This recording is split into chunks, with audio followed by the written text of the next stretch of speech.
Hey guys, Josh with the Update channel, and today we've got quite the tale to tell. And in this video, which is much different than any video I've ever made before, it involves an owner-operator, a family-owned business truck that is stranded out of state. We've got a shop that might be not giving them the best service or pricing that could potentially put them out of business. So let's get started. Now, all stories start, folks, or they should, with a main character. And this main character's name is George, and he's a real person. And some people would say, oh, what's Jorge? He said he goes by George. And George's story is he was a company driver for 5 years. And he had a lot of relatives that were owner-operators. And he wanted to do that himself. Now, he's got a family. He's got a wife and 2 kids. And he wanted to buy a truck. Well, unfortunately, his father passed away and left him an inheritance. So he used his inheritance and his life savings and bought a truck. Now, this truck's pretty cool, actually. I've never seen a Ford like this. It's actually a Ford. He called it an Expediter. But it has a sleeper cab on it. Not something you usually see in Fords. Pretty cool looking. Basically, it's also got one of my other favorite things, which is a Cat engine. It's got a 3126, which is my favorite small Cat diesel engine. On January 19th, I got an email from him. If you don't know, I get emails pretty much every day asking for help. And his started with, please help, Caterpillar 3126 diesel engine. And I'm not going to read the whole email, but basically, here's how it went. Greetings. Have been watching your videos a lot, and they have helped me so much since I got my first truck.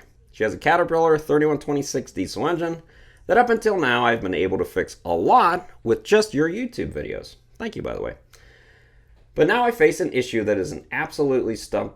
Everything seems fine when driving on flat ground or downhill, but going up, meaning going uphill, she loses all power. I mean, she drops from 65 to 25, sputters, feels almost as if she's being fuel starved, and about to stall. This is on a full tank, also only when loaded. A few days later, I responded, hello, George, sorry to hear your 3126 is acting up. Said you probably want to check your fuel pressure. That's the best place to start because Cat engines generally don't have fuel pressure sensors. Some do, very rare though. Check your fuel pressure. That's a good place to start. Maybe it's something simple. If that's good, check your air inlet, your turbocharger, your exhaust system. Of course, it could be lots of other things, folks. Problem with the Huey system, but he didn't mention any check engine lights. Now, he replied back the next morning. He had it towed. He had a field guy come out and say, you probably need injectors.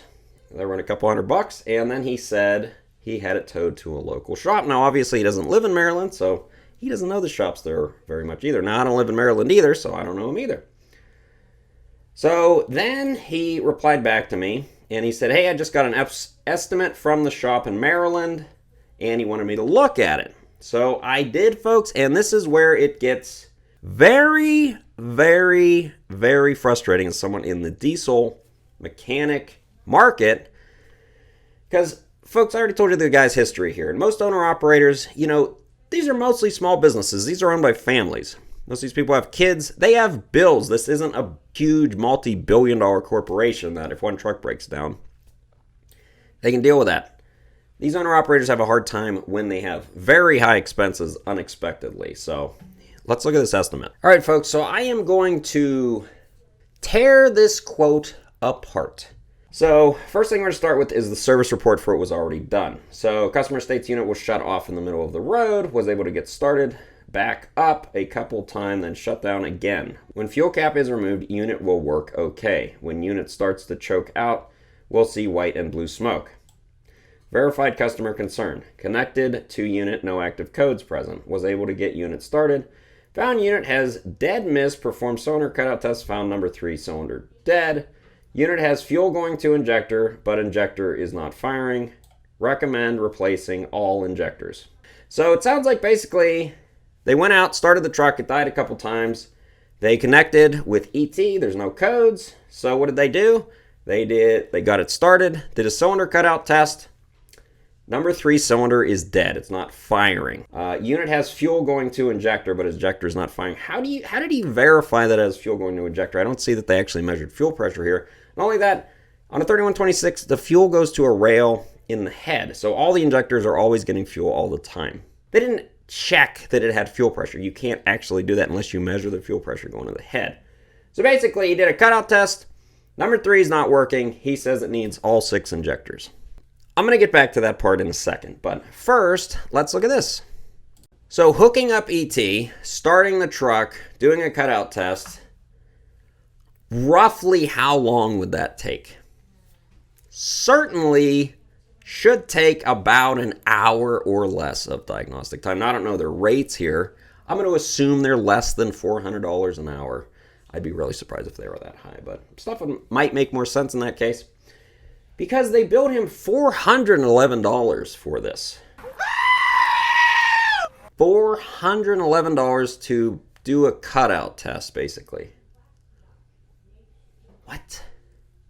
Now, maybe the mechanic did a whole bunch of other stuff and just didn't write it in the service report. That's possible, but you as the customer, you don't know what the heck he did. You see it on the service report and see $411 for telling me that the cylinder's not firing. Do you know who you're dealing with? Maybe it's because I'm very frugal, but that would make me mad. That's actually one of the minor things of this. So let's get back to his service report here. So the injector's not firing because they did a cutout test. Folks, it's not called an injector cutout test. It's called a cylinder cutout test. And the reason it's called a cylinder cutout test, not an injector cutout test, is because by cutting out, you're actually cutting out the injector. But that doesn't tell you that the injector's bad or not. Let's say there's no piston in the cylinder and you do an injector cutout test. Is it going to pass? No. The injector could be brand new. It's spraying fuel into an empty cylinder. Does that tell you the injector's bad? Does that tell you need a set of injectors? Of course it doesn't. You have to pull the valve cover, pull the injector out, make sure the cylinder holds air. Maybe the camshaft's flat and you need to check the valves. There's a novel idea. Now, it is intermittent, so is it the injector? It could be. But what you don't want to do is just do a cutout test and tell them it needs a set of injectors. First off, you should always offer a range of repairs. Let's say it is actually the injector. They actually aired up the cylinder, checked the valve timing, checked the fuel pressure, checked the HUE system, all stuff that should have been done but isn't written in the service report. That would tell you if it is the injector or not, 99% with 99% accuracy.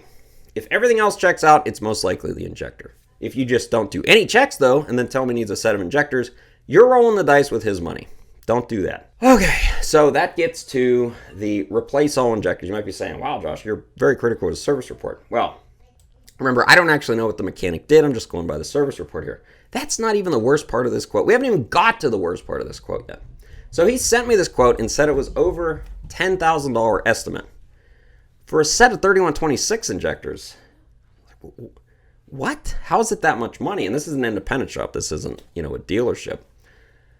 From what I can tell, like it doesn't say, such and such Kenworth or anything like that. So the injector cost for a set of injectors, $7,545.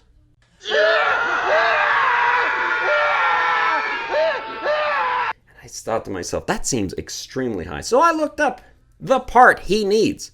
And for his engine serial number, he needs a 10R0782 injector. Now, if you type in a 10R0782 injector on any search engine, you're going to get aftermarket alternatives, used sets, all sorts of stuff. But let's say he's getting Cat injectors. I looked up the dealer price, counter price. So this would be, you go to the Cat dealer here in Idaho. Current price, $528 for one injector. Now, you can generally get sets or like a HUE kit, and the price per injector is slightly less. But folks, 6 times $528 is not even close to $7,545. Even if you put the core charge on there, it's about $900 an injector. Now, 900 times 6 is still way less than $7,545. Also, one thing that irritates me, they don't ever put part numbers on these quotes, and that makes me mad. Because as the customer, maybe you want to supply your own parts, or maybe you want to go call around and see. And a lot of places will purposely take the parts off of there so you can't do that. I understand, business is there to make money. This seems like they are taking these injectors, maybe with the core charge, and then marking them up 50% or something. Something insane. Unacceptably high. I don't see how that is. The other thing is the labor quote. A set of injectors on a 3126, you literally pull the valve cover, pull the injectors out. You don't have to pull the rocker arms off. There's not an injector trim file to program, anything. $1,600 for that.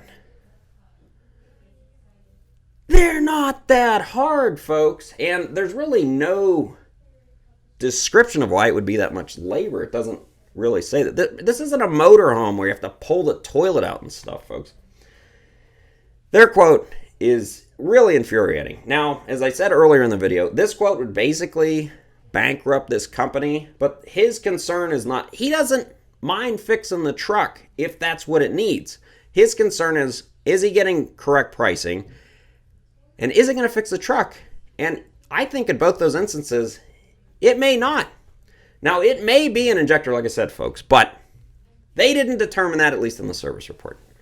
Doesn't say that they determined it, just they're throwing parts at it. Also, the pricing is insane. So how can we help him? All right, folks, so I took the first step. I'm making the video, which actually takes several hours to make, and that is going to go out to almost my 250,000 subscribers here, and if you're watching, you're one of them. But this is where maybe you can help. Maybe you're in the area. Maybe you own a small shop, or maybe you have a large empty shop on your property he could take the truck to. Maybe there's a field service tech that would be willing to look at it, folks. He's not asking for money. The video was actually my idea to say, you know, I get emails like this all the time. Maybe this one we can actually help as a channel, not just me talking about it or me working on something. So here's the deal. His email address is going to be below in the video description. I'll also put it in the top comment. If you can help him or try to help him, just email him. He's very good about getting emails back. Not only that, you might be saying, well, maybe I want to give him $5 or $10, something like that. This was not his idea, folks, like I said. And you guys have been very generous over the years as far as like donations to me. And he's not asking for money, but if you did want to send him $5, I'll put his PayPal link also in the same place next to his contact information. Like I said, he's not asking for money, but I know you guys are generous at times, and maybe this is one of those times. So let's see if we can help George out of this giant pickle that he's in and get him back to the Big Apple instead of being in Big Pickle. So this is the video for this week. I hope you guys enjoyed it a little bit different. And once I know the answer to this question, if we can get him helped out, I'll do a follow-up to this one. Hope you guys enjoyed this one. Thanks for watching.